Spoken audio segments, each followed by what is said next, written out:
Lagi, oh, tak kira masih pada sibuk ini. Ada Habis acara apa ya? acara remote TV, kayak pameran gitu. Pameran itu, apa namanya? Apa karya-karya remote TV. Pameran, Maksudnya, iya, jadi kayak ada kampanye mengubah ilustrasi di media media online terkait kekerasan seksual. Jadi kalau di media online itu kan kebanyakan menyudutkan korban kan, kayak tangannya atau apanya gitulah yang dia tidak berpihak pada korban gitu. Nah, di ilustrasinya Remote TV itu kayak bikin kampanye gimana ngerubah hal yang kayak gitu jadi lebih berpihak pada korban gitu. caranya gimana? Caranya dengan itu kayak pertama ngedukasi publik dulu, terus edukasi media. Jadi kayak ada bagian khusus di Remote TV itu yang jejaring sama media gitu kan. Terus mereka kayak ngadain diskusi entah apa gitulah. Ini, sorry, tapi apa ya? Kamu pernah nyangka nggak kalau ada orang yang, aku sih pernah pikiran jelek ya itu waktu lihat di Twitter itu. Terus ada orang yang ngaku sebagai korban seksual lah. Mm-mm. Cuman pikiranku kok kayak dari perhatian publik ya. Gitu. Aku sih diem aja. Aku sebagai penonton gitu nggak komentar sama sekali. Terus Yang akun kemudian manifest gitu nggak? ya ada lah. Nggak usah disebutin akunnya, tokohnya siapa yang jadi tersangka nggak usah. Tapi ada, maksudku. Dan sebagian orang-orang terkenal juga itu apa namanya langsung membela korban tanpa ada dengan hanya bermodalkan satu status gitu. Jadinya kayak ya perundungan di media sosial. Mm. Itu memang nggak ada apa namanya apa kalau di kota ataupun di internet sendiri akun lembaga yang apa namanya menangani keluhan tentang kekerasan seksual gitu. Karena kalau aku melihatnya pada satu orang orang yang mengaku sebagai korban dan itu di akun korban itu sendiri tanpa ada apa namanya hmm, organisasi yang mendampingi, rasanya kayak jadi cibiran. Wah, ini kayak kayak mungkin mencari perhatian atau gimana. Dan mungkin seharusnya kalau menurutku kalau langsung dari korban sendiri yang ngetek orang atau curhat di media sosial kan seharusnya menurutku diragukan dulu kan, bukan langsung gitu lah. Tapi karena waktu itu aku melihat itu kejadiannya kok kok langsung orang-orang yang kayaknya ini orang-orangnya nggak goblok deh gitu. Tapi kenapa langsung dibela? Kenapa dia nggak punya pencurigaan, nggak ada apa jadi penanganan lebih dulu? Kamu sepakat nggak Kalau kalau ada ini orang kan ada yang namanya akun manifest ya, dia akun itu tuh hmm, kayak menyuarakan hal-hal yang sebenarnya kasusnya tuh personal, cuma diangkatnya itu eh, jadi intinya itu orangnya disamarkan gitu loh. Jadi kayak korbannya itu bilang ke si akun ini terus akun ini tuh nyebar. Karena emang eh apa ya? Menurutku ganda sih karena bisa dibilang dia cari perhatian.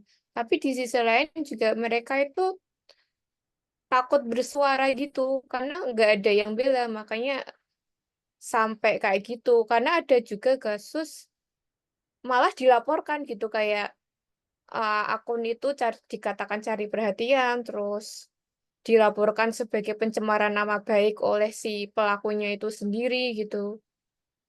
Dan itu menurutku ya nggak adil aja sih.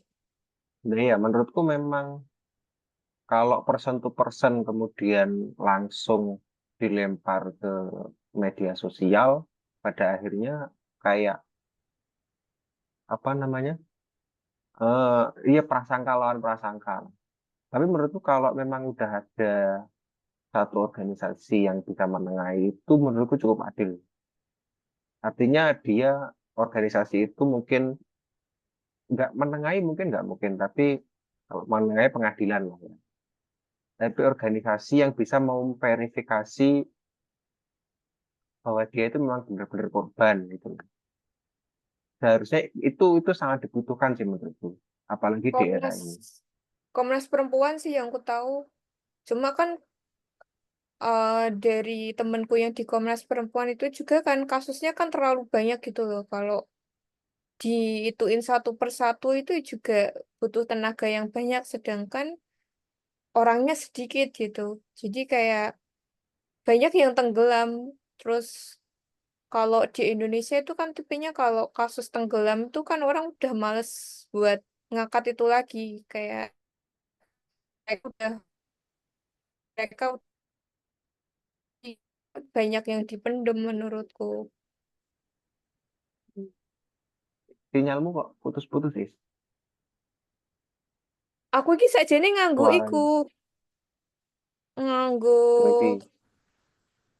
nganggo data cuma wifi ku iki gak oga oga stabil ngono lho. Nggak tahu, cuman aku kalau suaraku di sini putus-putus nggak? Enggak bisa jelas. Hmm. Ya mungkin agak delay itu aja ya. Bentar aku tak coba jajal sing wifi kos. Pakai data pelan-pelan. Aku Ya, itu loh, Is, apa? Kaget lihat itu loh namamu itu loh di kenapa? tagline-nya. Humas Kemendagri. Wah, serasa Saya bicara sama birokrat aku. saya tak ganti nih soalnya apa apa yang masuk nih gue akunku iki angel. Saya iya ganti nih yo. Ganti akun, beralih akun. Saya Metu di apa ya, nggak salah ya. ini wes. Wes. Oh, tinggal tinggal ganti, berarti tinggal ganti tulisan aja, nggak ganti akun kamu. Heeh. Ora. Hmm. Terus mangan dong, Is. Engko urung mangan aku tak sambi mangan Gak ada jagung. mangan aku. Ya wis aman kan. Tak soal berarti lagi mangan iki. Koleksi bukumu makin banyak, Is, nek kos, Is. Iya, aku koleksi buku banyak. Ada 200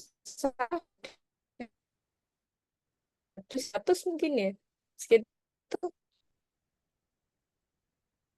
Aku Yang pernah di kalau situ. beli buku soalnya di Shopee kan. Kayaknya gaji 1 bulan tuh habis buat beli buku itu. Pernah. Ngabisin gaji enggak, cuman kayak ini tuh buku ini, ini tuh buku ini. Masalahnya itu udah itu kayak apa ya?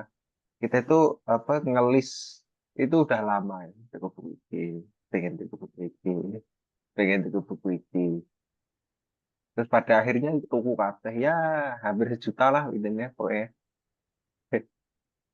Buat beli buku itu merasa ya satu sisi seneng, satu sisi ya kok beli buku banyak ya. Iya, wis mungkin wis ngono lah.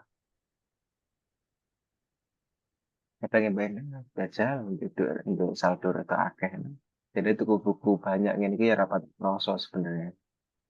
Mm-mm. Tapi aku pikir Buku kayak terakhir, buat investasi aja sih. kalau buku terakhir yang kamu baca apa? Fisik lah ya. Aduh, lupa aku fisik apa ya? Oh, bukunya Anafis. Bukunya Anafis Hmm, yang yang kumpulan cerpen itu. kumpulan cerpen judulnya Oh, Dali provokasi. apa gitu. Oh, berarti kumpulan cerpen yang lain, bukan Hmm. yang itu. Ngomong-ngomong soal Aan Nafis, itu. Apa? Novel, aku pernah searching tanya di ngomong-ngomong soal Aan Nafis ini. Aku pernah tanya di ChatGPT kalau nggak salah. Apa Oh, nama cerpen terbaik sepanjang cerpen Indonesia terbaik sepanjang zaman? Aku tanya gitu. Yang keluar itu, Mm-mm. Nafis itu. Kamu Yang sepakat nggak? apa? Yang robohnya surah kami. Iya, iya, Robohnya Suara Kami. Itu Wan, kan di DKJ itu kan sekarang ada lomba kritik sastra Anafis kan, yang untuk memperingati 100 tahun Anafis. Jadi aku pengen pengen berpartisipasi aja sih. Aku mau Hmm. bahas cerpen yang judulnya Anak Kebanggaan. Kamu udah baca belum? Wah, belum. Nafis juga. Hah? Ih, Penulisnya siapa? kritiknya itu Filisida dan Enggak, apa, Parisida. penulisnya siapa? Anak Bangga itu. Anafis. Itu cerpen setelah Hmm. Robohnya Suro Kami. Di kumpulan cerpen Robohnya Suro Kami itu cerpen kedua setelah RSK. Soal apa sih? Jadi Spoiler sedikit lah. ceritanya itu ada bapak, dia ditinggal mati istrinya, terus punya anak satu. Nah, si bapak ini dia pensiunan pegawai pemerintah gitu. Karena dia anak satu-satunya, maka kayak dia pengen si anak itu sukses gitu loh. Jadi apapun kebutuhan dia, khususnya yang berkenaan dengan pendidikan itu dia support banget. Dan dia selalu juga ketika di awal-awal itu, Nafis cerita sering mengganti nama anaknya. Kayak namanya itu dikasih nama-nama pahlawan gitu loh. Pahlawan yang sedang tenar di dunia.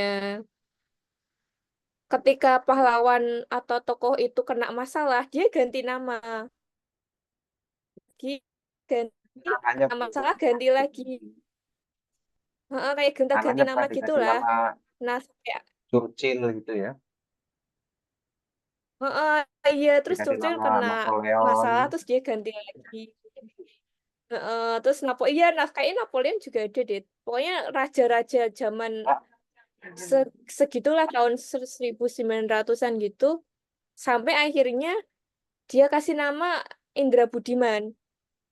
Nah, karena Indra Budiman itu namanya dia, anak-anaknya sendiri tuh lebih suka pakai nama Edi. Nah, Edi itu namanya dia temukan sendiri gitu loh. Tapi dia dinamain Indra Budiman. Indra Budiman ini sekolah dokter di Jakarta. Sekolah ya, dokter di Jakarta awalnya itu emang prestasinya baik gitu, kayak kayak rapor-rapornya itu bagus. Pokoknya prestasinya baik gitu lah. Terus setelah lama gitu, nah masalahnya itu Ompi itu menaruh harapannya itu besar banget loh ke Indra Budiman sampai membuat dia itu kayak sombong gitu loh. Jadi dia sering menyombongkan anaknya di depan masyarakat, orang-orang sekitar. Misalnya kalau ada orang mati gitu, dia bilang harusnya Indra Budiman bisa nolong gitu. Sayang sekali apa belum bisa. Pokoknya menyombongkan anaknya gitulah, yang memperlihatkan kalau anaknya ini tuh prestasi terlalu pahlawan tinggi. gitu. Mm-mm. Terus ketika ada apa gitu di daerahnya juga sayang, harusnya Bu Indra Budiman juga bisa bantu gitu. Sampai suatu hari si Indra Budiman itu kayak nyeleweng gitu loh dari cita-citanya si bapaknya itu.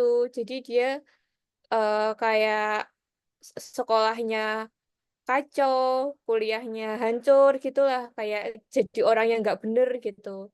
Nah, si Ompi ini kan juga sering bertukar surat sama anaknya. Suatu hari dia udah nggak kirim surat lagi, karena di surat-surat itu juga dia eh, ngirim pesan itu yang cewek di desa sama dia gitu loh.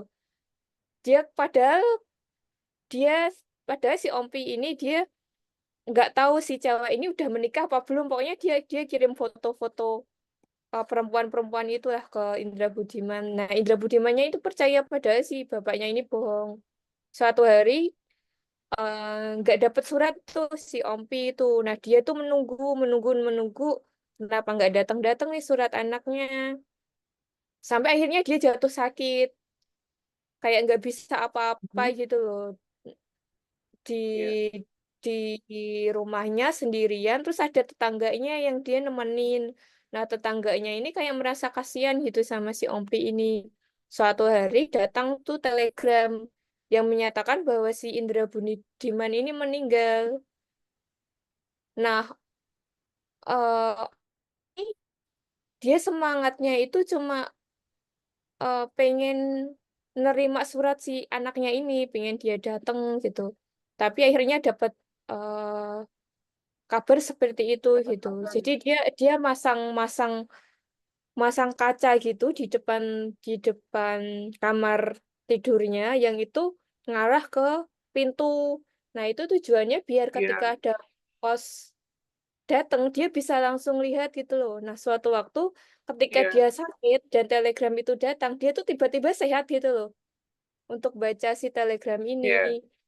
Nah, si tetangganya itu kan nggak tega kan dia apa bohongi aja ya si Ompi ini gitu. Tapi eh akhirnya si di telegram itu dipeluk sama si Ompi itu dibaca itu di depan wajahnya itu terus selesai gitu. Udah Anafis ngakhirinya kayak gitu. Gitu sih intinya. Kayak jadi sebenarnya apa namanya, penekanannya lebih ke konflik harapan antara hubungan antara anak Iya, sama bapaknya itu ya. iya, nah sama bapak yang nggak ketemu gitu. Dulu aku awal baca itu, kamu lebih pihak bapak atau anak? Aku lebih melihat anaknya. Anaknya. Iya, Kenapa? kayak apa ya? Aku kalau seandainya cerita itu nyata, aku merasa bisa mengerti keputusannya. Iya, mungkin aku juga, iya sebagai anak juga sih, udah merasakan sebagai anak dan kayak kita itu selalu ada momen-momen di mana kita itu pencarian jati diri gitu loh. Ada momen-momen kayak memutus hubungan dengan masa lalu gitu. Dia memang pada akhirnya itu Mm-mm. kembali, tapi dalam perjalanan selalu ada momen-momen itu, momen-momen kecewa pada masa lalu, momen-momen apa ya, eh menyalahkan banyak hal gitu kan. Itu sesuatu yang kayaknya awalnya aku mikir kayaknya itu aku aja yang mikir gitu. Terus lama-lama kayaknya semua orang juga ngalami Mm-mm. itu lah. Cuman apa namanya, Ya, is konfliknya berbeda, mungkin suasananya juga berbeda. Ini seperti itu. iya Kalau aku kamu? sepakat sih. Aku baca itu pertama itu pas aku SMP. Jadi ada tuh di buku paket itu dua cerpennya A.A. Nafis. Yang pertama yang Robohnya Surokami, yang kedua sih Anak Kebanggaan. Nah, dua-duanya kan sedih ya. Maksudku dia membawa semangat yang nelangsa gitu loh. Dan aku nangis Iya baca sih. yang Anak Kebanggaan itu. Kasihan banget sih ompiknya itu loh, sih bapaknya itu aku ngerasa kok kasihan banget gitu. Tapi ketika dewasa gitu ya kayak pengalaman ternyata sebenarnya yang jadi korban itu anaknya. Karena ada kayak semacam disfungsi keluarga gitu loh, keluarga yang nggak jalan. Karena si Ompi ini dia nggak bisa membangun komunikasi yang jujur dan baik sama si anaknya. Kayak anaknya itu ditekan buat jadi A, B, yang itu kayak robot gitu loh. Jadi ketika anaknya itu berontak, dia juga sendiri yang kena gitu. Iya, maksudnya kayak ada momen di mana kita itu tahu ketidakbenaran dalam keluarga itu loh. Yang dulu-dulu sewaktu kita menjalani itu sebenarnya terjadi tapi nggak dikatakan. Kita cuman dalam masa itu kita dipush aja, gitu loh, nggak dikasih pengertian. Nah itu kayaknya ya sebagian orang mengalami itu sih. Menurutku hal psikologis yang dialami si anak itu ya kurang lebih memang kayaknya seperti itu. Dia nggak dikasih pengertian sama si bapaknya gitu ya. Iya. Dan Hmm. mungkin kalau pakai apa namanya, puisinya Khairil Biban itu kan Iya itu yang puisi mungkin kali lebih kayak yang gitulah. terkenal itu kan. Ya, Anak anakmu bukan bukan aku. anakmu.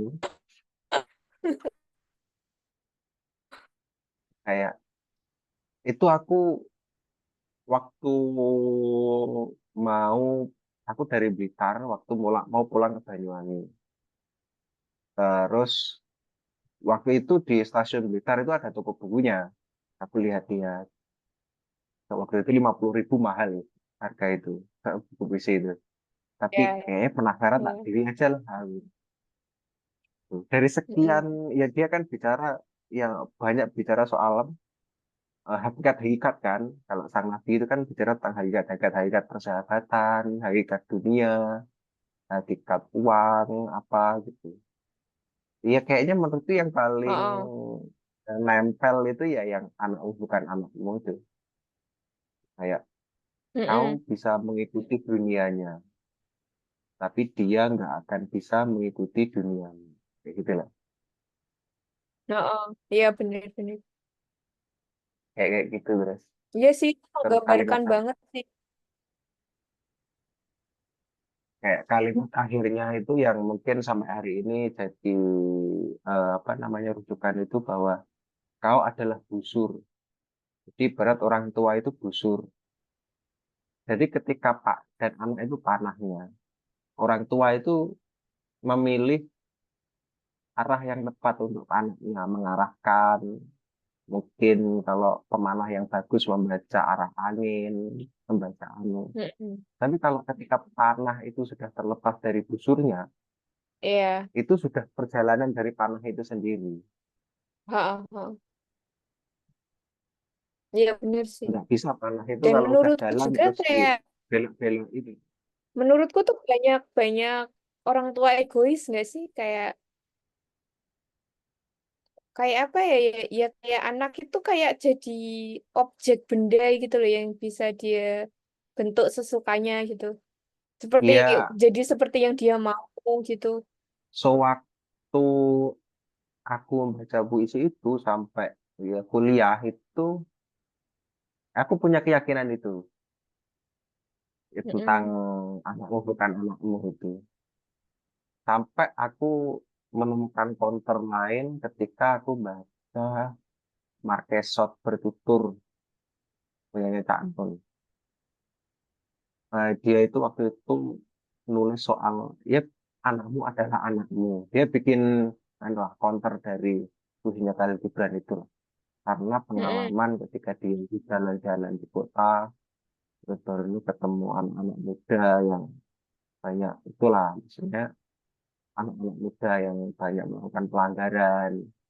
Nah, anak muda lalu terus dia ngobrol sama temannya yang orang tua yang sah karena anaknya bingung, anaknya itu harus bagaimana.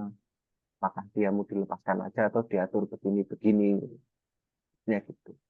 Intinya kayaknya mengcounter pesan itu sebagai dalam hal-hal tertentu kamu bertanggung jawab pada anakmu. Maka sebagai anakmu kamu harus apa namanya mendidiknya dengan baik. Lah seperti itu.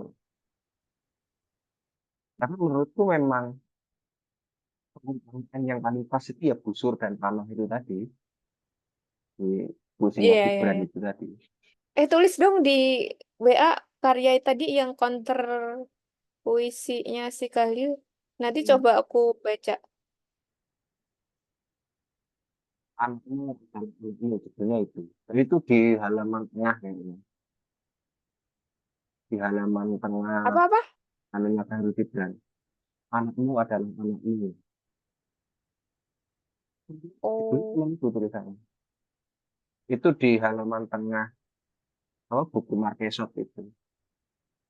Marquesot itu kan dia kumpulan tulisan esai gitu, punya Kak Nun, yang dia waktu beliau jadi sopir di Surabaya, jadi kerja di Jogja, terus beliau jalan-jalan di Eropa, keluar masuk hmm. apa waktu itu masih blok timur blok barat kan, keluar masuk tembok Berlin, kadang di blok timur, kadang di blok barat, itu nulis-nulis pengalaman-pengalaman itu.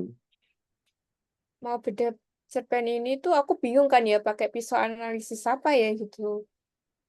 Terus aku cari-cari salah satu konsep yang kayaknya aku tertarik itu terkait konsep filisida dan parisida. Jadi filisida itu di mana eh, orang tua membunuh anaknya. Kalau parisida kebalikannya di mana anak membunuh orang tuanya. Nah, menurutmu lebih banyak kasus yang mana? Orang tua yang membunuh anaknya atau anak yang membunuh orang tuanya? Nggak tahu sih aku.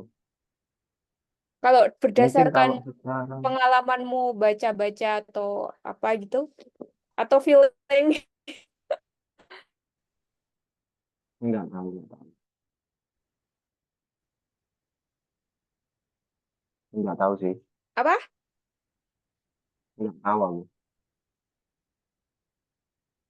Nah, Kalau aku menurutmu aku sendiri? aku dapat data dari di Indonesia emang nggak ada Ya, yang nyurvei itu nggak ada, tapi di Amerika ada. ya, Jadi kebanyakan pembunuhan di keluarga itu kebanyakan orang tua yang bunuh anak daripada anak yang bunuh orang tua. iya, Kalau jadi kayaknya sekitar bedanya itu sekitar 100 gitu loh. Kalau misalnya orang tua bunuh anak itu sekitar 400, si anak bunuh orang tua itu sekitar 300, sekitar itu datanya. Nah, kalau misalnya aku analisa di Indonesia, aku lebih banyak nemu berita anak bunuh orang orang tua bunuh anaknya karena persoalannya tuh banyak kayak ekonomi, depresi ibunya, terus itu anaknya, masalah keluarga, KDRT. Dan ketika aku searching pun di Google itu lebih banyak berita seputar orang tua ngebunuh anak daripada anak yang ngebunuh orang tua. Malah ketika aku searching anak ngebunuh orang tua itu tuh berita luar negeri gitu loh yang aku dapat daripada berita Indonesia. Dan menurutku itu menarik juga sih gimana beban orang tua itu kayaknya lebih banyak gitu loh dan anak itu cenderung jadi korban.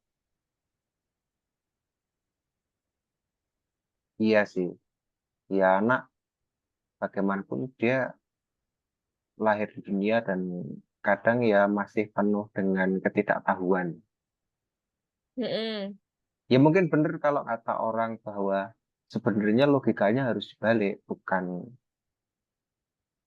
mungkin anak yang harus mengabdi pada orang tuanya pakai logika apa? Logika masyarakat, logika kan lah maksudnya. Umum. Logika sekolah yang logika sekolah yang kita pelajari, tapi ya, kayaknya mungkin benar kalau orang bilang orang tua yang harus apa namanya bertanggung jawab pada anaknya adalah harus mengabdi pada anaknya dengan logika bahwa ya kadang kayaknya apa, anak itu nggak pengen dilahirkan, Mm-mm. yang memutuskan melahirkan anak itu orang tua, ya pakai logika Mm-mm. itulah, pakai logika dibalik itu. Tapi aku baca berita itu ngeri-ngeri loh, Wan. Misalnya ada ibu di Brebes itu tega ngebunuh 3 anaknya gara-gara suaminya tuh nganggur, terus dia dirasanin sama mertuanya. Terus biar dia merasa bahwa anaknya ini harus dilindungi gitu loh, biar dia tidak merasa anaknya disiksa, akhirnya dia dibunuh semua gitu untuk melindungi si anak itu dengan dalih itu. Terus ada juga anak yang bakar apa ibu yang bakar anaknya gitu. Ibu yang gorok anaknya sendiri. Kayak ngeri-ngeri gitu lah aku baca di internet itu. Nah, kasus kasus anak ngebunuh orang tua itu biasanya karena anaknya itu terlalu dipaksa. Misalnya itu ada kasus di Korea Selatan. Jadi si ibunya itu memaksa anaknya itu selalu juara satu. Kalau dia nggak juara satu, dia akan disiksa, dipukul sama tongkat golf. Dia secara ekonomi mampu, cuma ibunya ini tuh dia punya obsesi sendiri gitu loh pada anaknya yang membuat anaknya itu lama-lama ditekan, ditekan, ditekan terus dari kecil di semua bidang harus nomor satu, kalau nggak nomor satu dia akan disiksa. Akhirnya ketika dia SMA, dia ngebunuh si ibunya sendiri. Itu juga aku baca Ya, terjadi di luar negeri mana gitu, aku lupa. Tapi intinya itu. kalau itu kayaknya udah mungkin dinamakan modern kalau di Korea itu. Ya mungkin kalau dinamika tradisionalnya mungkin kurang lebih kayak di sini lah. Dimana itu zaman aku kecil, itu orang Jember, kalau nggak salah, orang salah satu kota dekatku lah. Itu dia ada orang ibu yang dulunya itu memang berpunya, keluarga berpunya, terus habis itu ya akhirnya apa namanya ya high class lah. Kemudian satu saat suaminya bangkrut, nah mungkin dia mengalami ya mungkin tekanan tetangga atau ipar-ipar atau saudara, ada tekanan seperti itulah. Kemudian pas suaminya itu kerja di Bali, nah kemudian ibunya ini itu membunuh 4 anaknya dan kemudian dianya bunuh diri. Nah Tuh, iya, minum potas lah. kasihan. Dan sebelum bunuh diri Mm-mm. dia itu nulis surat sama suaminya. Problemnya itu tekanan yang ekstrim menurut sebenarnya. Iya, tekanan. Kalau ada buku yang bilang alasan tertinggi itu tekanan mental. Jadi kayak psikologi. Iya itu. Kalau di Indonesia ekonomi. Nggak ekonomi itu apa namanya sebab. Tapi maksudnya ekonomi itu faktor yang menyebabkan tekanan mental itu. Begitu loh. Iya, iya, iya, iya. Heeh, heeh. Nah, nah, tekanan mental itulah yang nah tekanan mental itu ya mungkin ekstrim sesuatu yang apa? Sesuatu mungkin yang ekstrim itu mungkin ekonominya mungkin ya. Tapi kalau tekanan mentalnya cukup stabil, itu juga menurutku keputusannya akan berbeda. Iya, iya, benar-benar. Tapi kayaknya juga itu Kayak nggak dibatasi ekonomi juga gitu, karena kalangan high class itu juga ngelakuin hal yang sama gitu ke anak-anak mereka. iya makanya, nah problemnya yang yang pola yang sama itu yang tingkat ekstrimnya itu. Mm-mm, mm-mm. Gitu. Kalau kamu pernah apa cerpennya apa cerpen novelnya Orhan Pamuk yang Salju, dia cerita soal sebuah daerah di Turki yang namanya Kars. Turki itu kan bekas kekaisaran Ottoman kan. Jajan. Nah, bentar Oh ya. bentar ya.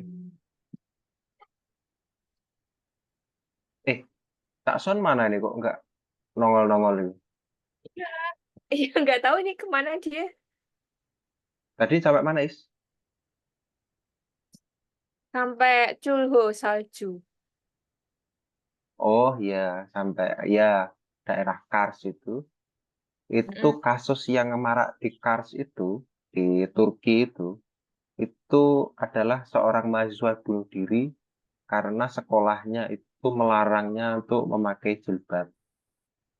Karena kan kita tahu kalau Turki itu waktu itu kan memang programnya sekuler kan, pengen sama kayak Eropa. Jadi hal-hal yang berbau agama itu disterilkan. Sekolah mengatur. Sedangkan pengaruh agama sendiri juga cukup kuat. Dan akhirnya apa namanya remaja-remaja putri itu kebanyakan malah lebih memilih bunuh diri daripada harus tidak boleh memakai jilbab. Mm-mm. Nah, pandanganku kan bunuh diri itu sebab atau akibat. Pada akhirnya kan dia tampak sebagai akibat kan. Sebabnya adalah dua hal yang ekstrim itu tadi. Yang satu memang eh, dia warisan dari kekaisaran Islam dan sisa-sisanya masih cukup cukup ekstrim. Yang kedua, negara juga mengprogram untuk sekulerisme yang juga cukup ekstrim. melarang jilbab, melarang memakai ini, melarang apa namanya bahasa Arab kan juga seperti itu. Halo. Halo, Ah, nah yang ngono wes di mute, mlebu dong. mlebu aman. Oke, sip, Krungu, krungu. nice. Di, Sip. HP-mu dimiring nih, wae kayaknya apik. Cak, cak, Miring-miring ngene. layarmu, ngono, ngono, ngono. Oh, Ben ngene. rotok lumayan. Iya, Oke. Oke. kayak sendenmu lah, kayak nganu, Leminho.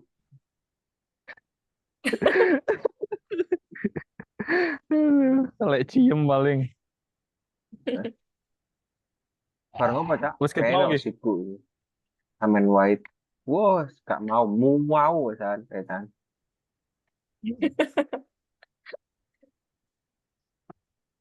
Ya, Nanti dipilih lagi lah. nongkrong karo koncone apa? Iyalah pilih iki ning bengkel iki. Neng bengkel iko, Mio iko. Heeh. Hmm, sip, sip, sip, sip. Oke. Dah. Ikut. Sip. Ya, kawan-kawan. Nah, menurutku itu sih, tak lanjutin saya. Kak. Menurutku memang Hmm. yang problem adalah hal yang cukup ekstrim itu sih, yang akhirnya berpengaruh pada manusianya.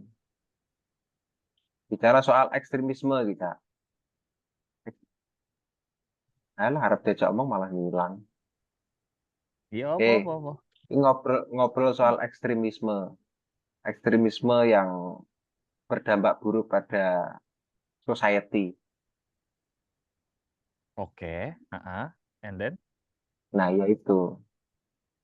Nah, apa namanya tadi itu ngobrol soal di apa novel yang cerita soal apa namanya sekolah yang apa negara yang apa namanya melarang pemakaian jilbab, kemudian juga pengaruh agama yang cukup ketat untuk kewajiban memakai jilbab, yang itu berdampak pada kasus bunuh diri di remaja-remaja putri tersebut.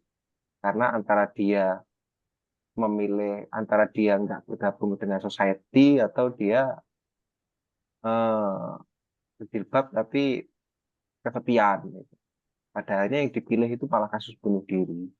Yaitu juga karena apa ya? Doktrin-doktrin yang terlalu ekstrim sih. Sama. Ekstrimnya itu menurutku ya di dua pihak itu. Yang satu pihak negaranya, yang satu di pihak agamanya. Dua-duanya sama-sama ekstrim. Benar-benar. Memang berbahaya ekstrim. Ekstrim. Vespa ekstrim aja nggak boleh lewat Bahaya, sekarang kalau di kota-kota besar. bahayamu so asik.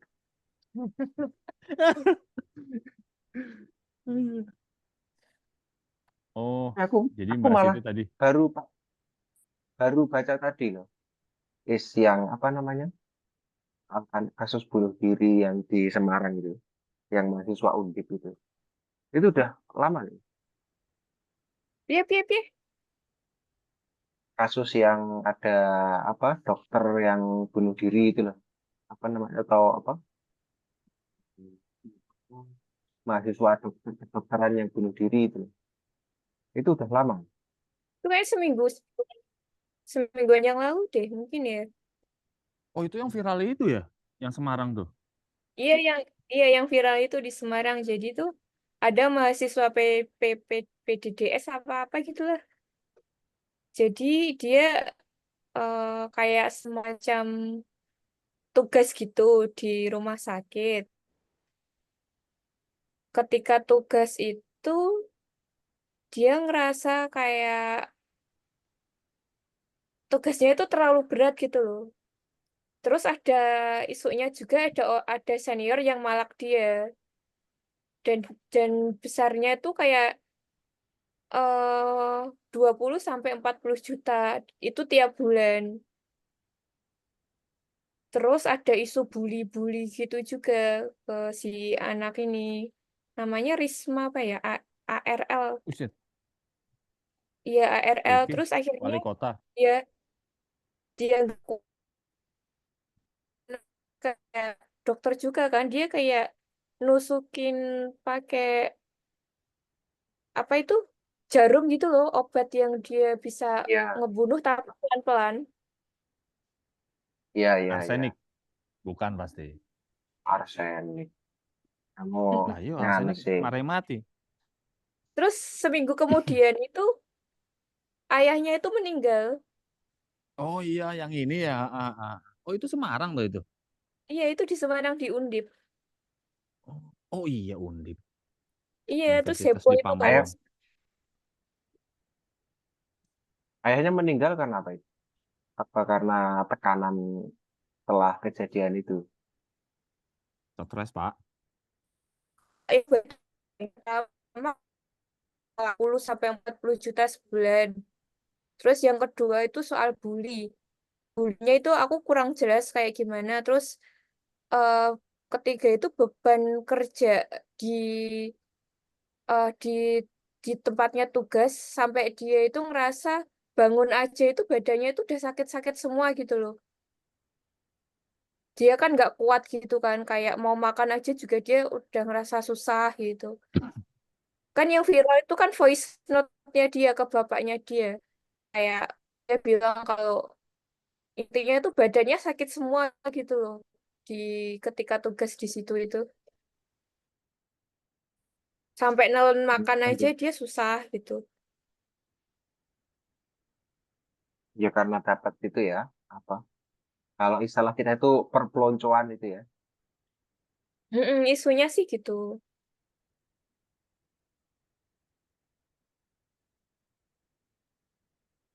Tapi Atau kita, Ya, sebenarnya Heeh. iya itu sebenarnya kasus yang kemarin itu menurutku gimana ya, dilematis tau. Maksudnya sebenarnya kalau orang yang tahu dunia kedokteran, dunia lebih tepatnya mungkin pendidikan di kedokteran ya, kasus seperti itu tuh sebenarnya lumrah tau. Banyak orang kan yang kaget tuh kalau aku baca di kolom ya kayak komentarnya. rahasia umum gitu ya, ibaratnya. Heeh. Ya memang untuk orang yang nggak pernah bersinggungan sama dunia pendidikan kedokteran mungkin kaget. Tapi sebenarnya kalau orang yang tahu ya be aja. Itu tuh kayak ya sekolah-sekolah kedinasan lain lah. Kayak banyak kan bercandanya tuh kalau di sosmed, eh, masuk polisi jual sawah misal tuh kayak gitu-gitu. Sebenarnya Hmm. itu sama. Itu sebenarnya perpeloncoan baik secara mental, fisik, sampai uang kalau di kedokteran itu lumrah sebenarnya. Lumrah di sini bukan berarti aku memaklumi itu, bukan ya. Tapi maksudku itu realita yang terjadi gitu loh. Bahkan kalau kalian sempat ngikutin berita itu tuh bahkan ada satu dokter yang bahkan dia ngeluarin statement bahwa dunia kedokteran tuh emang bukan buat orang lemah. Dengan lantangnya tanpa empati menurutku, dia mengatakan bahwa wah itu orang lemah aja gitu, baru gitu doang kan. Ya, ya mungkin mungkin iya, mungkin. Cuman maksudku bukan berarti pembulian itu dibenarkan kan harusnya ya. Aneh aja gitu Hmm. untuk seorang yang berpendidikan, apalagi maksudnya kedokteran selalu dipandang, bukan selalu dipandang ya, memang terbukti kedokteran kan mempunyai kelasnya tersendiri di dunia pendidikan. Mewah lah, eh, Iya, bagus segala macem, eh, elit standarnya lah. tinggi untuk masuk ke situ. Elit, elit, elit di bidang ini akademisi. Dan dia bisa dengan tanpa empati sama sekali dia mengatakan hal-hal seperti itu kayak gitu. Jadi Sebenarnya pas malah aku itu dengar ya, itu nggak berita nggak kaget. nggak menghasilkan evaluasi ya.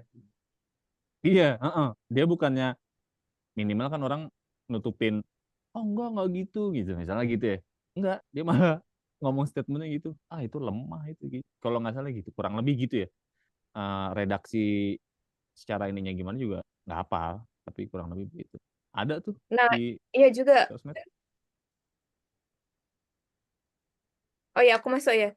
Aku baca juga itu Iya, eh pihak Undip sendiri itu Iya, merasa bahwa dia itu kayak dijadikan sebagai sitting duck gitu loh, kayak semua tuduhan itu semuanya tuh seolah ke Undip semua gitu loh. Padahal si Undip itu merasa ini bukan hanya di Undip aja gitu, tapi juga di kampus-kampus lain. Cuma kampus lain tuh nggak speak up.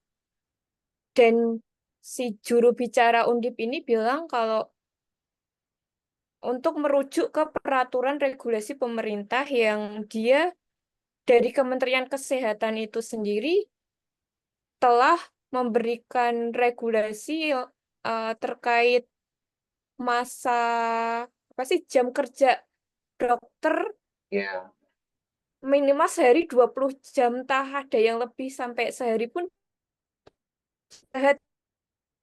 Itu pemerintah gitu. Dan si pihak Undip itu kayak mencoba untuk mengevaluasi ulang regulasi itu gitu. Yang salah sistemnya atau gimana gitu. Kalau ya kalau sama ya Cak gimana? aku SAE. Ya kalau masalah sistem kayaknya ya seperti yang aku obrolin kemarin sih ya. Kayaknya selalu banyak hal yang sistemnya salah kemudian menjadikan tragedi gitu loh. Kayak mungkin dulu zaman aku kecil IPDN, ya sistemnya mungkin nggak jauh-jauh seperti itu. Maksudnya perpeloncoannya loh. Atau mungkin kejadian Kanjuruhan di tahun lalu itu kan sengkarutnya sistem sih. Mungkin mengakibatkan seperti itu. Tapi kalau apa namanya dilihat dari personal, memang sebagian orang itu dalam tekanan tertentu kadang berpikir untuk memutuskan bunuh diri. Kamu pernah nonton nonton apa namanya TikTok sing iki urip diterusno apa ora gitu. Aku dalam momen-momen tertentu kayaknya kepikiran itu men. Iki urip diterusno apa ora atau kayak ngene iki. Aku pernah kepikiran kayak gitu men. Jujur Iya dalam sebenarnya miris tekanan-tekanan nih tertentu ngelucu lah. ya. Ya mungkin itu anu lah versi humor lah. Tapi Heeh. iya memang ada orang-orang berpikiran seperti itu maksudnya. Tapi apa namanya? Ya mungkin kayak apa ya? Ini survival of the fittest lah ya. Mungkin bahasa Darwiniannya itu ya. Yang bertahan itu ya, yang kuat yang bertahan. Mungkin seperti itu. Kayak gila. Aku kadang bayangin kalau ada tekanan berat itu ya buku paling berat yang dibaca kan bukunya Pram itu satu. Nyanyi Sunyi Seorang Bisu itu. Terus yang akhir-akhir ini cukup terkenal kan Viktor Frankl yang Man's Search Meaning. Ya, dia cerita soal pengalaman jadi di apa tahanan di Gestapo-nya Nazi itu. Wah itu, wah hidupnya udah nggak manusiawi itu. Tapi kan dari apa membaca cerita-cerita itu kayak kita belajar bahwa ada loh orang yang hidup dalam keadaan yang sangat ekstrim, diperlukan dengan kekejaman yang mungkin cukup ekstrim, tapi dia survive man.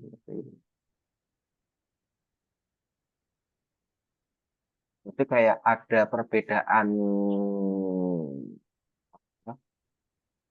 apa namanya atau perbedaan jiwa lah mungkin atau ada perbedaan kekuatan psikis lah mungkin menurutku ada faktor itu juga walaupun kita juga nggak layak menghakimi sih. Mhm. Kita lebih layak untuk berempati dengan karena sebagai makhluk Kalau sosial kan yaitu biasanya kita si lebih anjing. suka mikir sistem sih kayaknya ada sistem yang salah deh. Tapi kalau ngomongin Gimana soal ya. tadi ya, soal bunuh diri, ini aku masuk ya, sorry. Ini misal ngomongin soal bunuh diri, sebenarnya menurutku malah jadi menarik, bukan lagi soal menghakimi apa yang sudah diputuskan oleh si pelaku atau mungkin bisa disebut korban mungkin ya karena disebut korban dari sistem kan. Tapi nah, aku tuh malah lebih tertarik mengapa pilihan itu bisa terlintas atau bahkan menjadi satu-satunya pilihan yang diambil gitu. Mengingat kalau tadi dengan kamu contohkan dengan apa namanya tahanan Gestapo, terus mungkin kalau yang penjaranya Amerika yang di itu apa Guantanamo ya? Iya nggak tahu aku tuh. Ya Pokoknya lihat itulah aku nontonnya Shawshank, aku nontonnya. asik. Ya kayak gitu-gitu intinya aku bisa pahami, aku yakin berat itu secara fisik disiksa terus-menerus tanpa adanya kan kalau apa namanya terdakwa-terdakwa yang sekarang ini kan di era damai seperti ini nggak perang ya. Hukuman kan jelas itu 15 tahun. Sedangkan orang-orang yang tawanan-tawanan perang itu kan mereka nggak tahu ya sampai kapan. Bisa sampai seumur hidup, bisa sampai mati di situ gitu. Jadi kebayang dia pasti hopeless banget itu. Dan opsi bunuh diri tuh kayaknya cukup masuk akal gitu. Aku bisa memahami itu. Tapi kalau untuk orang-orang yang tidak berada di posisi seperti itu aku jadi cukup penasaran gitu. Mengapa bisa sampai pada titik itu gitu.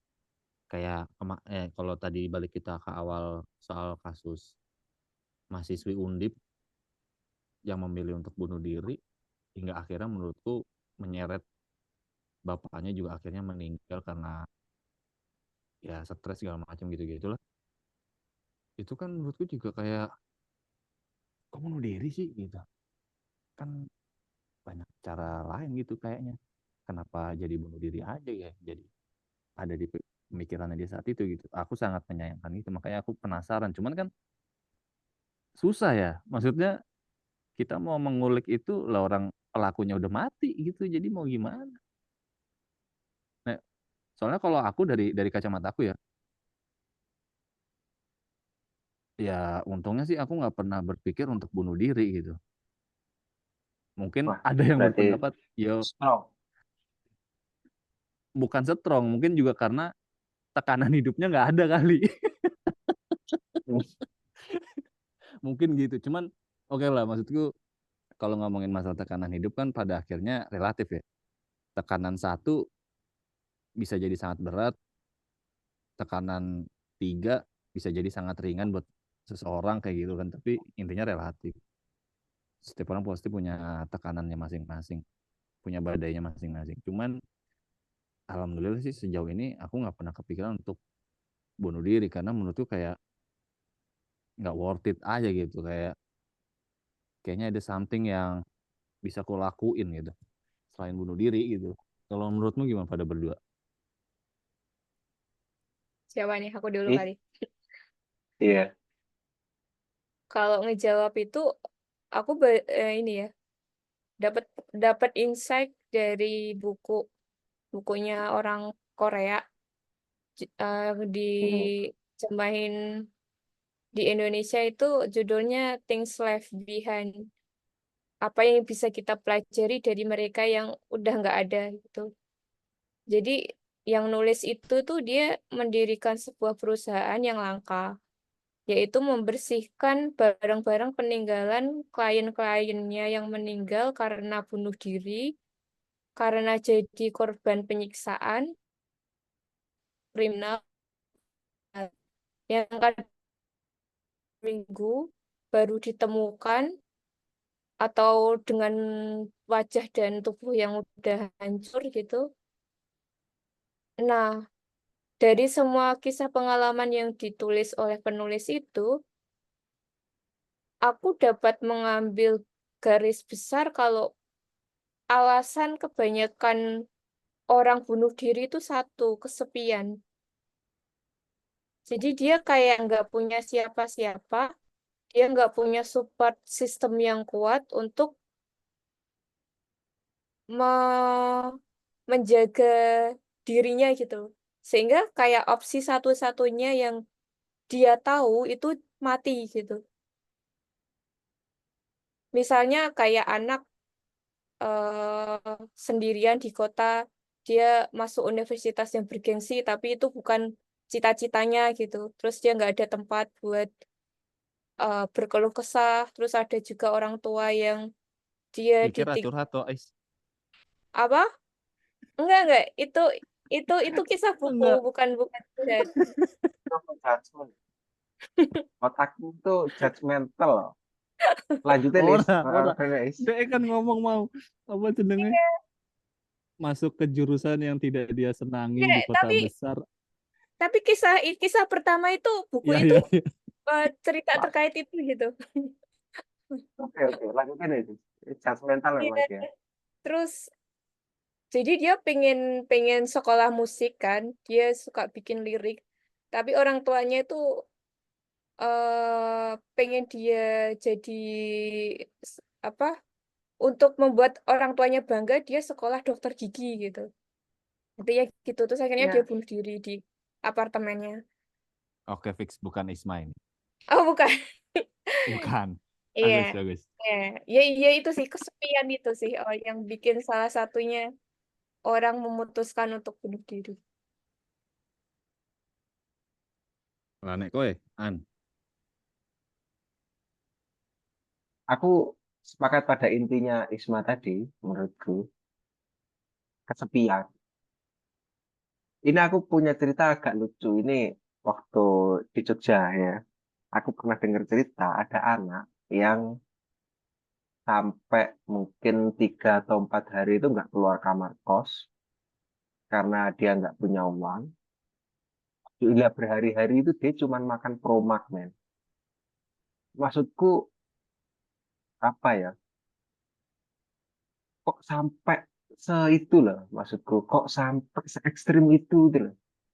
Oke, nggak punya uang, mungkin banyak orang mengalami lah. Tapi nggak punya teman itu loh kayaknya yang jadi masalahnya diri, yang jadi masalahnya dia Iya. itu.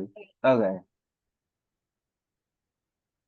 Masa nggak ya punya teman main ke kos teman sebentar lah, maksudnya numpang makan itu kan bisa. Kayak aku dulu sering main ke kosmu gitu ya, numpang dibuatin mie instan ini santai aja kan. Terus deh kayak ya kalau ada teman yang bisa diutangi maksudnya kan gitu. Tapi aku bener-bener kaget waktu itu ya dengan pengalamanku yang kayak gitulah kak, maksudnya ya mungkin kalau nggak ada duit ya nongkrong ke tempat teman lah, atau calling yang bisa diutangi. Masa membiarkan dirinya se ekstrim itu sih, tuh kayak ya apa ya, ya hmm, ketidakterbukaan dengan orang lain itu loh menurutku kadang itu masalah. Iya, ya. Ya apa enggak sesuatu yang kayak enggan membuka diri itu kalau terlalu ekstrim itu menurutku jadi masalah. Ya mas baratnya kan ya kita kan nggak perlu membuka diri dari apa pelataran depan sampai ujung dapur toilet kan. Tapi kan kayak kalau kita punya rumah itu kan ya kita membuka diri untuk mungkin ruang dalam lah. Tuh, mesti ruang tamu. Rumah itu kan ada ruang tamunya.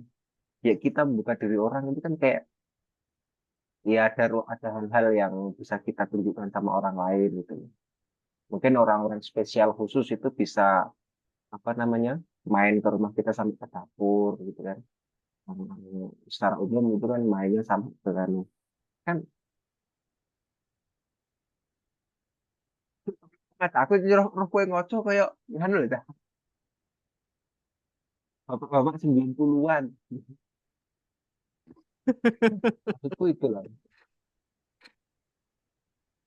apa namanya sikap yang enggan membuka diri itu loh. Tuh.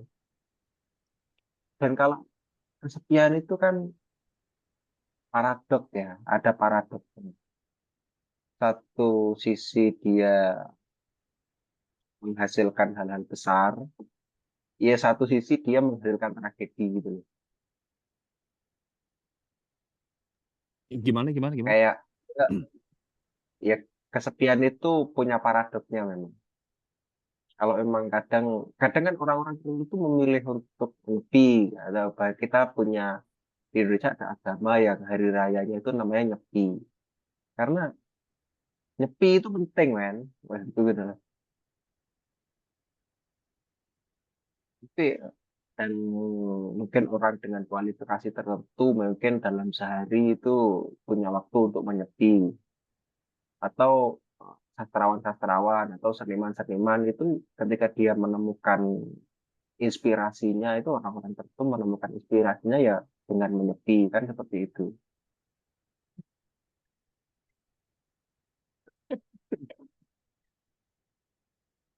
Tapi ya itu ada paradok lain di balik sepi itu.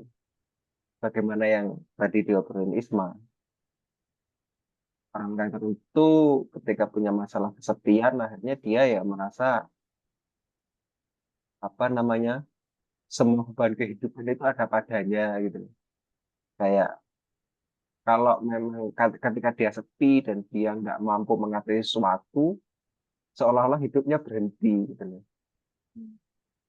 Ya tadi kayak yang ku ceritain ada reel TikTok apa namanya istilahnya itu urip diterusno apa ora iki kondisi kayak ngene iki.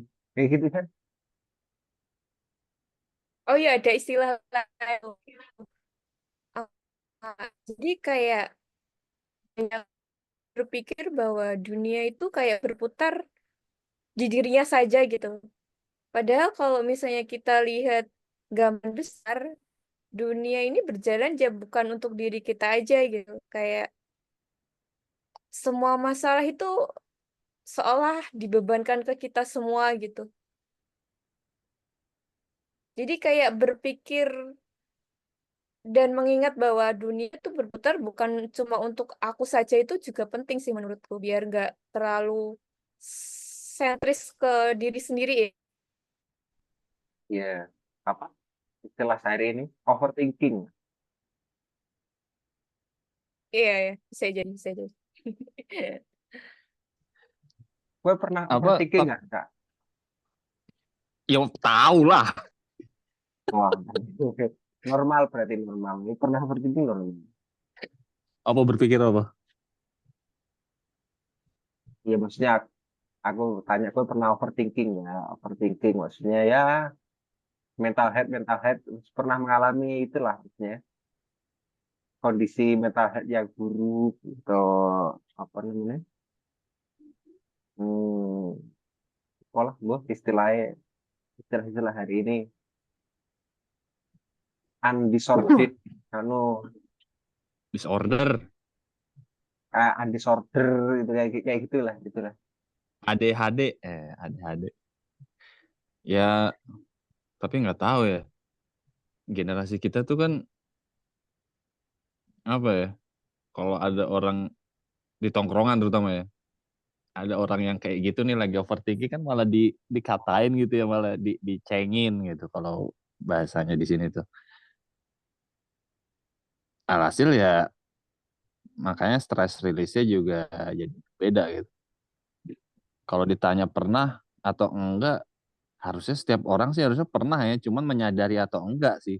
Yang paling bener pernah nggak menyadari stres atau enggak? Nah itu selama ini sih, iya pernah sih, pernah. Heeh. Sama kalau menurutku, aku lebih tertarik sama ini tuh. Kalau orang yang bunuh diri, ujungnya adalah kesepian, maka hal ini tuh nggak jauh beda sama kisahnya Naruto nih berarti. Masashi Kishimoto. Wah, Iya nggak sih, bener wah, nggak sih dia? aku nggak tahu. Aku aku pecinta itu apa namanya Hitomori One Piece. Batosai ya, sorry. Oh Hitomori iya. Batosai. Jadi Nggak, nggak menurutku, tahu gimana itu. mm-mm. Ya memang menurutku Naruto film anime yang mungkin diperuntukkan anak-anak juga ya. Lewat aksi-aksi ininya ya, apa pertarungannya gitu-gitu lah, konyol, hal-hal konyolnya. Cuma menurutku dia punya makna yang dalam sih. Jadi di mana cerita besarnya menurutku adalah salah satunya adalah soal kesepian. Yang dimana itu dialami oleh Hmm, main karakternya kan, si Naruto. Sama iya, lawannya dia itu si Sasuke. Sama-sama iya, mengalami kesepian, tapi kenapa jalur yang ditempuh jadi berbeda? Naruto akhirnya menciptakan banyak teman dan berteman, dan akhirnya menuju menuju cahaya lah. Sedangkan wah, Sasu perlahan berarti ya. sedangkan Sasuke, Gaara, terus yang lain-lainnya itulah, mereka kesepian dan malah menciptakan musuh mungkin ya, dan akhirnya menuju ke kegelapan Iya, gitu. jadi apa? Aliansi Akatsuki itu. Ih, sedan. Nah, makanya jadi kayak kenapa bisa terjadi seperti itu sebenarnya, apa yang lebih mendasari dari itu semua gitu loh. Yang yang menurutku sampai saat ini tuh itu juga belum bisa terjawab ya. Kalau mungkin ada yang berpikir ya karakter orang kan beda-beda, ada yang introvert, ekstrovert gitu-gitulah. Cuman bukannya gini ya. Kalau orang lapar kan otomatis dia pasti cari makanan dong. Iya, naluri lah. Punya naluri itu. Ah, ah. Lalu kenapa saat orang kesepian tidak berusaha untuk mengobati rasa kesepiannya gitu? Kayak ya apa mungkin dengan cara sekedar jalan-jalan, keluar sore, jogging, ya bukan jogging lah, jalan lah, menikmati langit atau sekedar kayak gitu, atau mungkin ngobrol sama orang di alun-alun mungkin ya, walaupun orang yang nggak dikenal kadang juga ngeselin sih. Maksudku gitu, kenapa nggak gitu gitu? Kenapa pada akhirnya malah Iya memilih kan, untuk gitu? kan diri juga itulah. Oh, kalau di pikiranku selintas itu itu konsep karma itu. Jadi perbuatan yang kita lakukan sekarang itu akan berpengaruh ke perbuatan yang lain.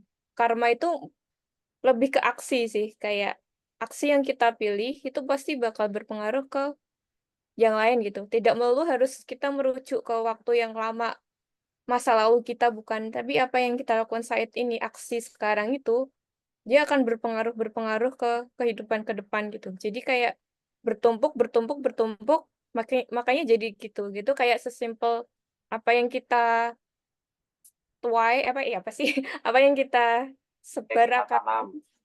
iya akan kita tuai gitu. Itu yang pertama yang selintas di pikiranku ya. Terus yang kedua itu aku pernah dengar cerita juga jadi dari temen kalau dia dia kesepian, dia akan keliling kota dengan sepeda motornya sampai bensinnya habis. Ketika bensinnya habis, dia akan ketemu orang, dan orang yang nolong itu dia punya kesempatan untuk mencari makna hidupnya yang baru gitu loh. Oh, ternyata aku eh nggak sepi-sepi amat loh gitu. Jadi kayak seperti tepat itu yang kadang orang bingung untuk kalau kamu punya masalah, kamu harus gimana itu. Itu hal yang kadang semua orang nggak bisa jawab itu gitu. Jadi kayak pelariannya kemudian itu ke pelarian pelarian yang negatif gitu. Gitu sih kalau aku. Kalau karma tadi hubungannya apa nih? Dengan kesepian dan mungkin efek ekstrimnya bunuh diri. Karma itu kan aksi ya. Apa Ya. arti literalnya itu aksi. Jadi pilihan kita sekarang itu bakal berpengaruh ke pilihan-pilihan kita berikutnya gitu. Yang aku lakukan sekarang akan berpengaruh ke besoknya lagi, besoknya lagi, besoknya lagi. Nah, ketika aku melakukan karma yang nggak sesuai, itu nanti juga bakal berpengaruhnya ke aku gitu. Entah itu pilihannya apa ya. Maksudnya hubungannya dengan kesepian gitu ya maksudnya. Hubungannya dengan kesepian, eh pilihan untuk kita mau minta tolong apa enggak sih. Itu sih, lebih ke sana. Iya. Ya mungkin kalau orang yang maksudnya mungkin kalau orang yang tidak banyak berguru sama teman, jadi tidak banyak saling apa ya eh, berkomunikasi sama teman, mungkin dia akan itulah ya enggan untuk kalau ada sesuatu menghubungi teman itu enggan. Atau mungkin kalau menceritakan sesuatu pada orang lain juga enggan. Mungkin seperti itu juga ya. Iya ya, bisa Itu bisa tuh jadi. ya. Hmm, nah, nah, ini dulu almarhum guruku waktu aku sekolah itu kalau ada anak yang berantem ya biasa kan dulu anak SMA berantem sama temen standar lah maksudnya itu dihukum untuk eh, ngelilingi lapangan atau enggak ya mungkin jalan lah tapi gantian yang berantem dua anak yang berantem tadi gantian yang pertama mungkin saling menggendong lah nanti ke sana nah yang tadi berantem itu saling bergantian untuk saling menggendong gitu ya gendong-gendongan kemudian apa namanya pada akhirnya waktu aku kuliah itu aku keinget kejadian itu dan langsung berpikir emang mungkin kayak gini ya hidup ya kita itu berhubungan sama orang kadang kita membebani orang dan pada fase yang berikutnya itu kita juga apa namanya memikul beban orang lain gitu maksudnya. Kayak ya itu pelajarannya nggak pernah aku lupa sih maksudnya yang baru aku maksudnya itu aku alami waktu anu ya di madrasah ya kemudian waktu kuliah aku baru ingat itu dan mikir-mikir maknanya itu kan terus sampai sekarang iya kayaknya itu kayaknya hidup kayak gitu ya. Hmm. Enggak sih kalau menurut SJW. Kalau kan gimana gimana gimana Cak? Kan ini, kan independent woman. Jadi apa-apa sendiri. Iya ya. Enggak ya Bercanda ini, bercanda bercanda. bercanda. Enggak. Waduh, bisa Itu malah motonya itu kok woman super woman kok. Nah, asik, woman salah itu support woman. evaluasi ya. Iya, Oke ya, baik. nggak pernah dengar Siap ya. salah.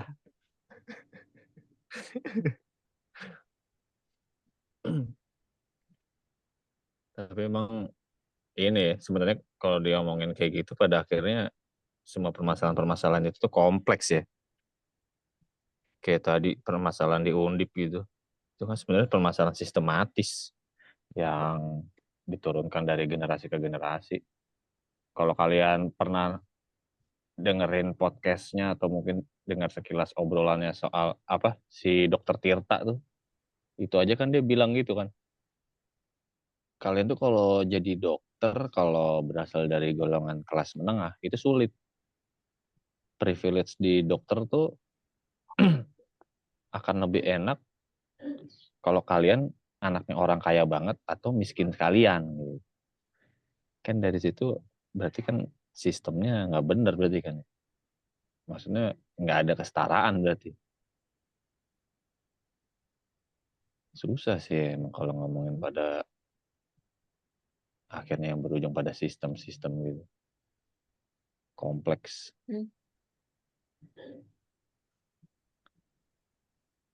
Tapi ngomongin soal sistem gitu, aku mau nanya deh. Itu Mm-mm. ya sekarang kan gini, pendidikan untuk seorang anak menurutmu seperti apa baiknya atau idealnya seenggaknya untuk saat ini di Indonesia? Kan kalau untuk beberapa orang ada yang beranggapan, aku tak masukin sekolah keagamaan aja lah. Kalau yang Islam mungkin bisa di pesantren, kalau yang Kristen mungkin bisa di ya sekolah-sekolah Kristen kayak gitu.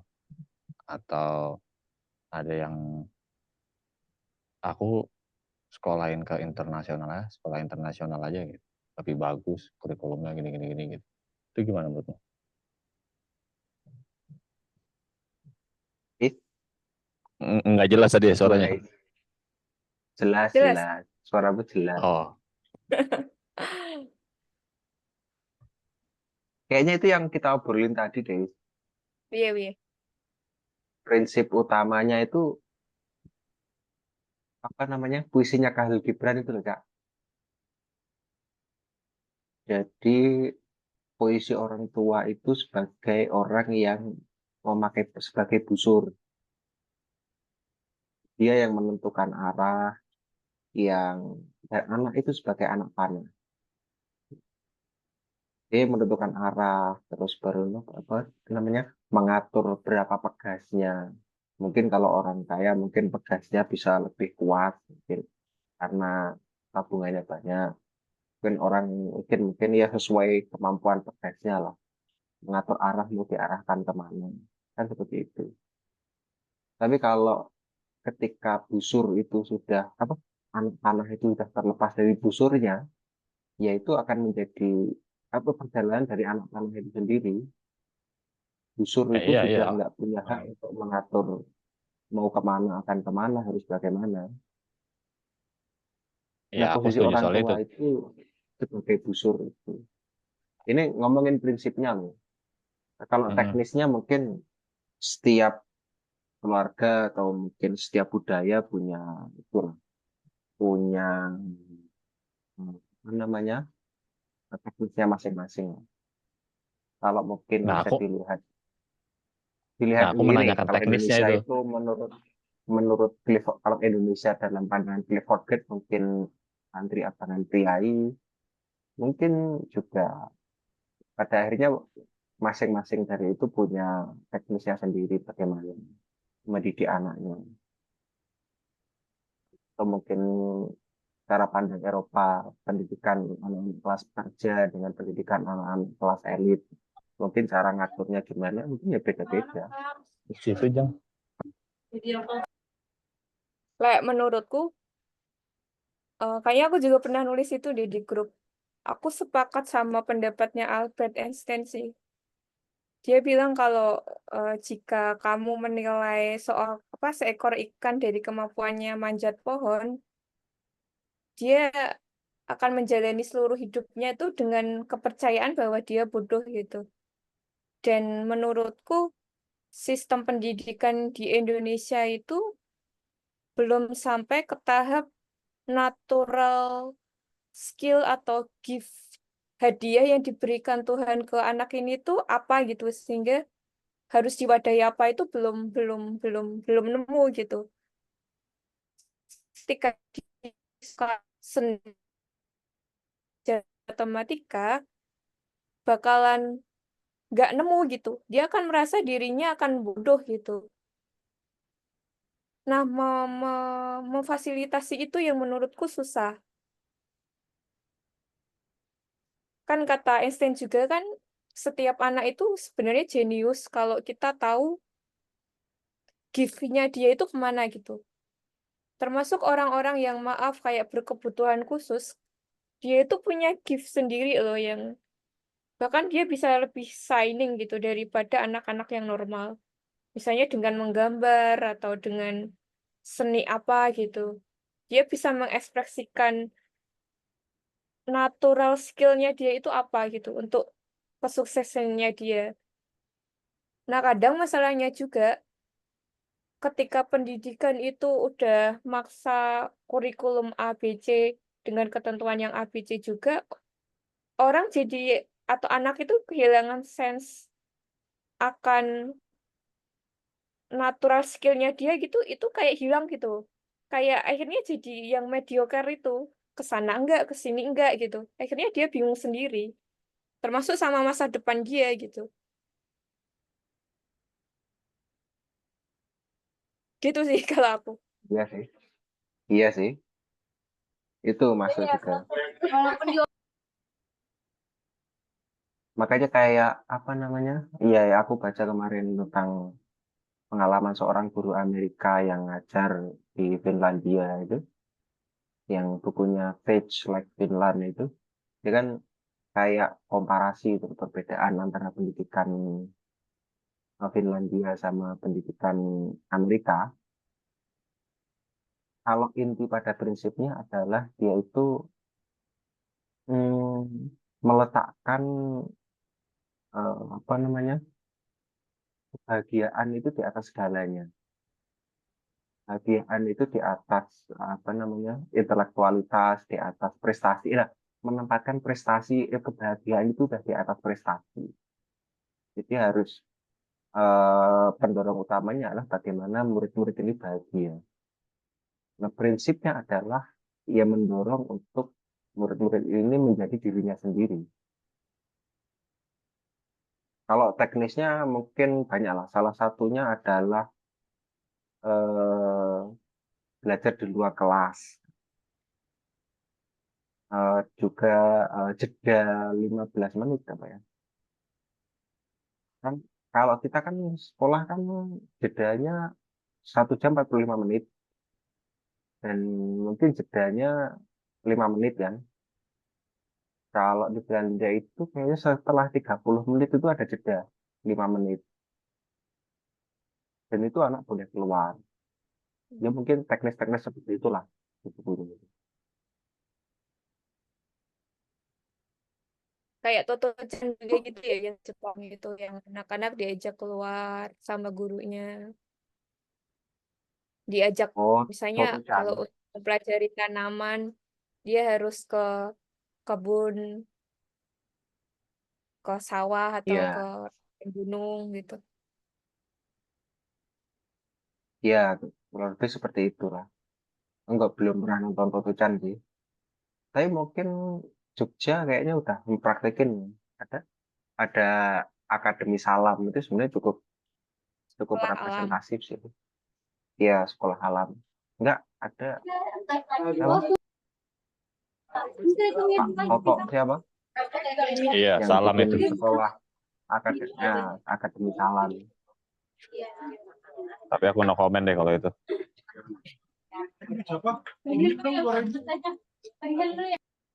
Sih, Kak, denganmu? Gimana? Berisik denganmu? Iyalah. Iya Iya. bener.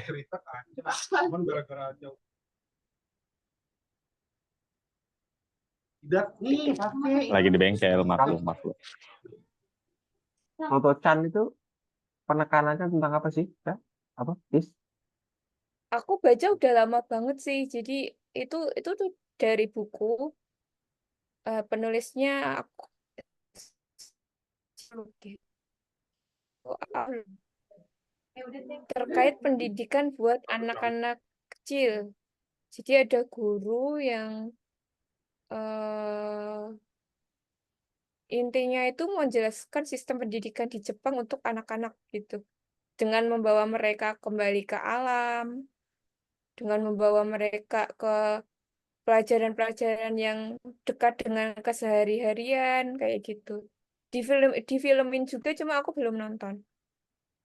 Tapi udah lama banget sih aku nggak baca lagi. Revisi itu Oke. menurutku bukan menggambarkan sistem pendidikan Jepang, tapi memberitahu salah satu pendidikan yang ada di Jepang saat itu. Jadi itu berdasarkan based on true story kan.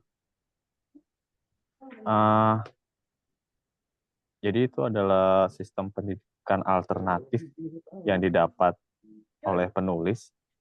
Jadi setelah sekian banyak dia ditolak oleh berbagai institusi pendidikan formal yang ada di Jepang saat itu. Nah, sistem pendidikannya itu karena apa ya? Nggak pada umumnya lah. Jadinya banyak hal-hal yang berbeda gitu. Simpelnya sih sebenarnya mungkin hampir kayak semangat yang ditulis di bagaimana seperti Finland tadi yang kamu ceritain itu belum. Itu kurang lebih kayak gitu sih sebenarnya, mirip-mirip. Cuman kan kalau yang Finland tadi aku belum baca ya. Cuman kalau yang di Toto-chan ini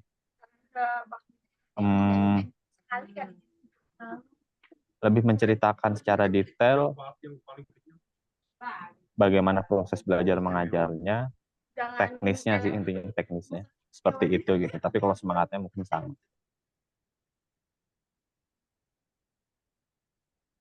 Wah, aku dua-duanya belum baca sih. Belum baca novelnya, juga belum baca itu, belum nonton filmnya. Film Jepang kartun yang aku tonton terakhir itu apa? Totoro. Kamu tahu Totoro? Lama banget itu Ghibli. Iya. Ya kan Belum kecil lagi, ketemu belum nonton. besar itu. Itu Totoro Oh itu iya, kayak tahu-tahu itu yang itu tuh. apa? Ya, kekangenan masyarakat Jepang pada alam itu deh. Biasanya kayak wah, kalau di Totoro itu kan alamnya bagus banget kan. Apa sosialnya bagus, kehidupan sosialnya bagus, keadaan alamnya bagus, misalnya itu loh. Lingkungannya bagus tuh kayak aku nonton film Totoro itu kayaknya orang Jepang itu lah kangen dengan nuansa-nuansa seperti ini deh ketika dia udah menjadi negara modern dan industri sangat maju kayak Garbus ke sana itu kayak menghadirkan romantisme itu. Benar-benar. Aku ya berpikir seperti itu. Tapi aku nonton Totoro guys. Iya, nonton. Yang aku inget itu sebenarnya kisah antara si ayah dan si anaknya itu loh. Jadi si bapaknya itu kan Ya, dia seorang akademisi kampus kan dia. Eh, terus ya, ibunya itu sakit. Tapi di tengah itu tuh ya, menurutku sosok bapaknya itu sosok yang dia itu tanggung jawab. Nuansa keluarganya itu kental gitu di situ meskipun ibunya sakit, tapi anak dan istrinya itu paham gitu loh, peduli sampai dia eh karena ibunya di rumah sakit, bapaknya akademisi, terus akhirnya si dua anak ini tuh nyari dunia lain terus ketemu sama si eh, apa hewan campuran antara beruang dan kucing apa ya? Iya, ya. di sebuah lorong lorong itu terus ada kucing yang jadi alat transportasi itu imajinasinya menurutku bagus sih. Iya. Oh, Totoro tuh Tapi soal kalau aku itu. lebih terkesan soal alamnya sih. Alamnya itu asri maksudnya kayak Iya, itu alam kayaknya juga. udah kondisi alam yang mungkin hanya bisa dibayangkan untuk saat ini deh, gitu. Temanku ada namanya Asri nih di sini. Mau lihat? Asri Melas ada kenal artis kan. Istrinya Bang Tigor gitu yang Sama itu sama penghormatan terhadap tradisi juga kan. Kan itu kayak ada sebuah pohon yang itu disakralkan gitu. Nah, ketika si adiknya hilang, itu masyarakat di desa itu dia kayak melakukan sebuah ritual sendiri gitu untuk mencari si adik yang hilang itu. iya sih itu tradisi masyarakat desa yang waktu apa namanya kakeknya neneknya yang temennya anaknya yang kakaknya yang tua itu loh. Mm-mm. Si nenek yang waktu mencari di sungai itu kan kayak Ya. mengucapkan mantra-mantra itu. Iya, kayak gitu. Kan kayak di pohon di Jepang itu kan dipagari ya beberapa ya. Terus kayak unsur dinamisme animismenya itu juga masih kuat gitu di situ.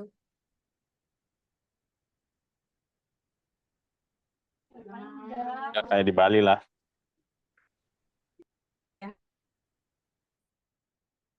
Iya, Tapi kalau aku di Bali terkesan kan sama gitu. hubungan keluarga sih.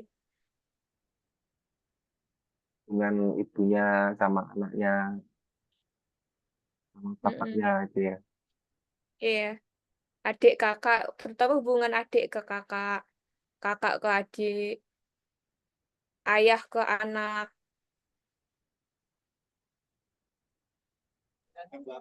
Emang itu gimana emang yang Kayak didapat? mereka,